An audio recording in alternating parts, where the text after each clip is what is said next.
Back പെയിനിന് belt ഉപയോഗിക്കുമ്പോൾ നമ്മളൊരു ധാരണ എന്ന് വെച്ച് കഴിഞ്ഞാൽ നട്ടലിന് എന്തോ ഒരു തകരാറ് കൊണ്ടാണ് നമ്മൾ ബെൽറ്റ് ഉപയോഗിക്കുന്നത് എന്നുള്ളതാണ്. കൂടുതലായിട്ടും വരുന്ന ബാക്ക് പെയിൻ എന്ന് പറയുന്നത് മസിലിന് വരുന്ന വീക്ക്നെസ്സോ സ്റ്റിഫ്നെസ്സോ അല്ലെങ്കിൽ മസിലിൽ നീർക്കെട്ടോ ആണ് കൂടുതലായിട്ടും ബാക്ക് പെയിൻ കണ്ടുവരുന്നത്.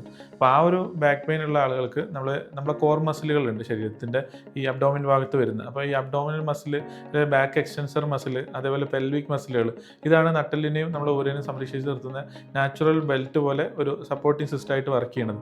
അപ്പോൾ ഈ കോർ മസിലിൽ വീക്ക്നെസ്സിന് കൊണ്ടുണ്ടാകുന്ന ഈ വേദനേനെ നമ്മൾ ബെൽറ്റ് ഉപയോഗിക്കുന്ന സമയത്ത് നമുക്കൊരു എക്സ്റ്റേണൽ സപ്പോർട്ട് പോലെ ഇത് വർക്ക് ചെയ്യും. അപ്പോൾ എക്സ്റ്റേണൽ സപ്പോർട്ട് പോലെ ഈ മസിലിന് മേലെ വർക്ക് ചെയ്യുമ്പോൾ നമുക്കിത് വേദന ഇല്ലാത്ത പോലെ ഫീൽ ചെയ്യും. അതേ സമയത്ത് നമ്മൾ ഈ മസിലിനെ നമ്മൾ സ്ട്രെങ്തൻ ചെയ്യുകയാണെങ്കിൽ ഈ മസിലുകൾ നമുക്ക് എന്ത് ചെയ്യുന്നത് വെച്ച് കഴിഞ്ഞാൽ നമ്മുടെ സ്പൈനലിന് ഒരു നല്ലൊരു അലൈൻമെൻറ്റ് കൊടുക്കുകയും ആ അലൈൻമെൻറ്റ് ഉള്ളത് കൊണ്ട് തന്നെ ഡിസ്കിലേക്ക് പ്രഷർ വരാതെ സംരക്ഷിക്കുകയും സാധാരണ രീതിയിൽ ഉണ്ടാകുന്ന വേദന ഇല്ലാത്തൊരവസ്ഥയിലേക്ക് ഇതിനെ നിലനിർത്തുകയും ചെയ്യും.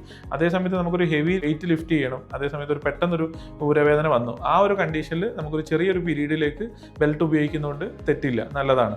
അതുപോലെ പക്ഷേ ഇതൊരു കംഫർട്ടായിട്ട് തോന്നിയിട്ട് നമ്മൾ ദീർഘകാലത്തേക്ക് ഈ ബെൽറ്റ് ഉപയോഗിച്ച് കഴിഞ്ഞാൽ നമ്മൾ ഈ കോർ മസിൽ എന്താണെന്ന് വെച്ച് കഴിഞ്ഞാൽ വീക്കായി പോകും. അങ്ങനെ വീക്കായി കഴിഞ്ഞാൽ എപ്പോഴും ഒരു ഊരവേദനേൻ്റെ ഒരു അവസ്ഥയിലേക്ക് ഇത് മാറും. അപ്പോൾ അവിടെ നമ്മൾ ശ്രദ്ധിക്കേണ്ട കാര്യം എന്ന് വെച്ച് കഴിഞ്ഞാൽ നമ്മളെ ഈ കോർ മസിലുകൾ സ്ട്രെങ്തൻ ചെയ്യാനുള്ള എക്സസൈസുകൾ, ചെറിയ രീതിയിലുള്ള എക്സസൈസുകൾ ചെയ്യുക. അതുപോലെ നമ്മുടെ പോസ്ചർ എപ്പോഴും കറക്റ്റ് ചെയ്യുക. അതുപോലത്തെ കാര്യങ്ങൾ ചെയ്തിട്ട് ഈ മസിലിനെ സ്ട്രെങ്തൻ ചെയ്യുകയാണെങ്കിൽ ഒരു പരിധി വരെ നമുക്ക് എന്ത് ചെയ്യാം, ബാക്ക് പെയിൻ ഇല്ലാതെ നിലനിർത്തുകയും ചെയ്യുക. ബാക്ക് പെയിന് പകരമായിട്ട് ബെൽറ്റ് ഉപയോഗിക്കേണ്ട ഒരു അവസ്ഥ വരുമില്ല. അപ്പം ഇവിടെ ശ്രദ്ധിക്കേണ്ട കാര്യം എന്ന് വെച്ച് കഴിഞ്ഞാൽ നമ്മളെ ബാക്ക് പെയിനിന് ബെൽറ്റ് ഉപയോഗിക്കുക എന്നുള്ളതല്ല, നമ്മളെ മസിലിനെ സ്ട്രെങ്ത് ആക്കുക എന്നുള്ളതാണ് മെയിനായിട്ടുള്ള കാര്യം.